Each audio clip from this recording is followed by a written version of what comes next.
If you're from Jacksonville, you've probably heard of St. Augustine. And if you haven't, well, you just might be living under a rock. At 450 years old, St. Augustine is the oldest city in the United States of America. St. Augustine is full of fun, shopping, and tons of history.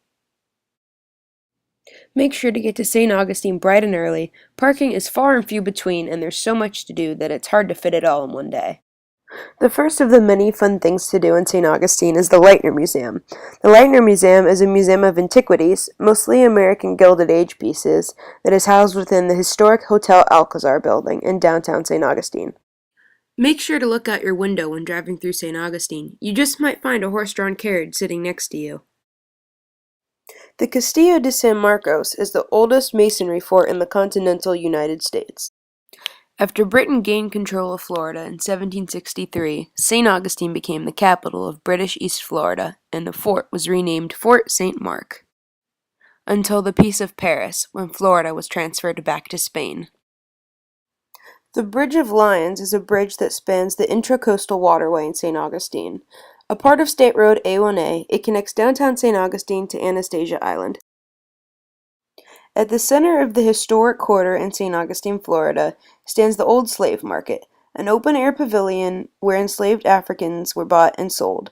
Since its construction in the early 19th century, the waterfront structure has transformed from marketplace to leisure plaza to a local area for civic festivals and political protests. The Cathedral Basilica of St. Augustine is a historical cathedral in St. Augustine, Florida. It was designated as a U.S. National Historic Landmark on April 15, 1970. It is also the oldest church in Florida. As you're walking down St. George Street, you might notice a large wooden structure. This is the oldest wooden schoolhouse in the United States. The exact date of construction is unknown, but it first appeared on tax records in 1716.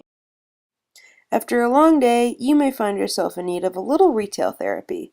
Along St. George Street, visitors can find historic attractions in some of the restaurants, galleries, bakeries, and shops for which the city is famous.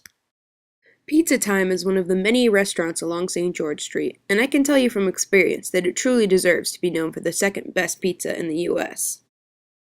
On your way out, make sure to wave goodbye to Captain Jack and many other characters you may find scattered along St. George Street.